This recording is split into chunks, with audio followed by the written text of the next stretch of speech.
Thank you, Molly. Doug Fortier, I want him to come up now.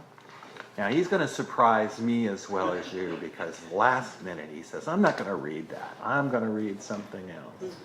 So we're not going to be dealing with a large tortoise? Nope. All right, so surprise us. Okay. Is this okay this way, we all?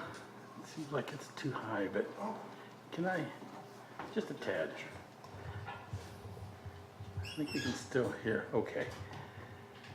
And do something like this if I'm up or down, or please.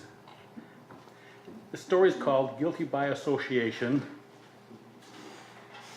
and it starts, my sister brought me home after my release. Mile after mile, Kate worried the accelerator with little pushes that pulled the car ahead, then backed off, then pulled ahead too much. We returned from a hot day inland to the cool coast. After Labor Day, the usual mob of tourists had left the small town. She brought me to the two-room cabin she shared with her husband Don on the edge of the meadow below the family's rundown Victorian. I searched her face and everything around to renew a cache of memories to replace 7 years of torment in the psych facility. Kate and I were never close. 18 years older and a taller version of me, she kept her dark curly hair cut short. Her delicate features now looked worn. Mother always won when Kate intervened in Mother's abuse, just as she had been unable to prevent it in her own childhood. She said, I made up your bed. Mama's shower is the only one working up there. In my room, my old drawings, papering the walls, shouted my attempts to capture fire with color and form. Although they were now crude, they were little evidence of the force that had created them. Instead of reliving the years since I was taken away, my mind served up scenes of Mother's cruelty. Fluttering lace curtains triggered a sideways look at my dead mother at the door with ice tinkling in her vodka. I sat on the same bed where she kept me eye to eye to detail her mental list of everything wrong with me. When I didn't look and listen, a quick slap caught me off guard. Outside the open window, the distant sound of crashing surf brought back familiar memories I recalled. Mother making me guess if the sounds were a train or all the noisy traffic, or what could it be, Ev? At 8 years of age, when my mother's hostility and screaming first drove me into the comfort of night, I left the house to follow the sound to the beach. Anger and tears came with the thought my family had withheld this spectacular meeting of ocean, sky, and earth. In the days following my return, I pulled together the pieces of my life before the fires. Behind the decaying Victorian, I rediscovered the ridge where my dad had built a platform inside a burn-scarred tree and a fire pit at its edge protected by shingles. I brought cushions and blankets to my old refuge away from Mother. My 5-foot frame still fit the charred shelter that mimicked my emptiness. When my dad left his work overseas to come see me, we spent time in our sanctuary. We treasured our fires and each other, away from Mother's furious wrath. His temporary visits became the only important part of my life. In darkness, we sat quietly and burned sappy pine and oak. We snuggled close. His distinctive smell of soap and shaving cream changed with the smoke. For timeless hours, I watched the fire flicker over his face. On a sunny day when I was 10, I helped him raise an owl nesting box on a tall pole. He said the gophers, mounding and tunneling in the yard, were the prey of barn owls. When he heaved the heavy wooden box into the air atop an 18-foot redwood beam, his face reddened with the effort. After the drilled holes filled with 2 bolts, I handed him the threaded nut. He reddened more with the push to fasten it. His fingers twisted the first nut in place, and he held out his hand for the second. After I put it in his palm, a low grunt escaped him. His face became a mask, and his eyes closed as he crumpled into my arms. Instead of owls killing gophers, his heart stopped and killed him. During the summer of my 13th birthday, 3 fires changed my life. My dad was gone forever, and I expected nothing of my mother.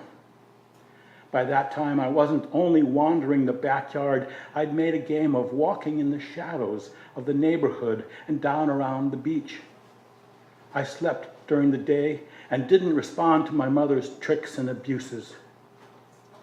On the ridge, during one of those summer nights, I saw a flicker of red and yellow from a spot toward the ocean. Visions of fire, dazzling fire, pulled me headlong through the trees. A minute later, I approached a block of orange, yellow, red flames and saw a hooded man quickly lift a red container, then run into the darkness. Overwhelmed by the fire's beauty, I didn't move. My crude drawings before the fires and while I was away were about capturing that beauty. While the sirens screamed, I stayed as long as I dared, then slipped away. In my night haunts, I searched for the hooded man. It's hard to track someone in near darkness. Your quarry becomes invisible by standing still. He wasn't invisible long enough because I found the hidden squat he'd built with scavenged materials. He spoke to me shortly before the second fire.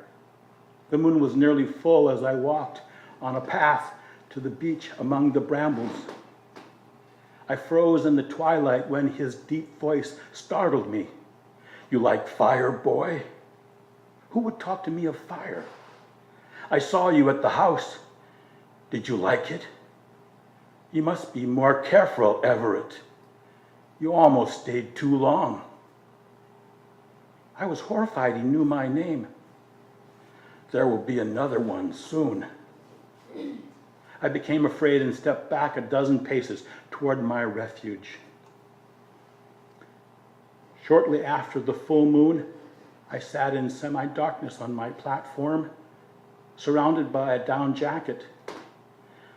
The hooded man appeared noiselessly to my left.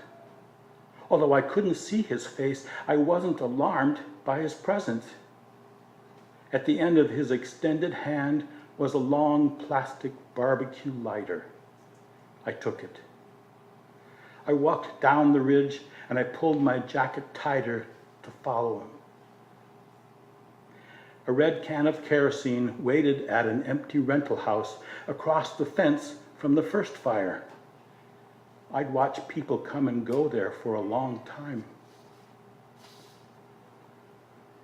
The hooded man splashed fuel oil on front steps and everywhere he could reach. He stretched higher as the can emptied. When he'd finished, he walked toward me and stood very close. His dull eyes were barely visible within the hood's shadow. He looked at me squarely, then at the lighter. I pressed both buttons. It sparked and flamed. I thought to run away, yet would not shrink into the background. I wanted this fire. I wanted it. Kerosene doesn't flash like gasoline. I touched the flame to the edge of the dripping step, and we moved back swiftly into the trees. The fire swarmed and grew to burn like a huge sun. The thrilling brilliance rose fiercely, and I wondered how long before someone came to extinguish it. I didn't want it to end. It was too beautiful to kill. The last fire was only a few nights later. The hooded man didn't tell me it would happen. I saw it flickering in the distance. When I got there, the lighter and can were at the edge of the trees. I took the fire starter and wandered around the burning house in a complete circle, transfixed at the edge of the bearable heat. A familiar mix of joy and fascination kept me touched by the flames. I felt the connection, the bond in fire I had with my father. Our shared intimacy of burning brought him to me once more. Wondrous moments of fire strung themselves together and pulled my joy higher. I compared this fire with my corrupt attempts to paint these images and groaned in disgust. Intense heat pushed me deeper into the trees, where I saw the flashing lights of an emergency vehicle. The allure of the roaring and crackling firestorm had kept me too long. 3 men with bright lights sprinted to intercept me. They took the long plastic lighter from my hand. Everyone thought I burned those houses. I'd been in trouble before, trouble with fire. No one believed I'd been lured to the fires, and my mother had nothing to say in my defense. She let them take me.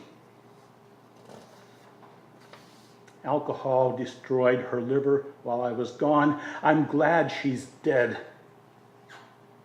Since I returned, I've yearned to burn the squat of the hooded man. It will be glorious.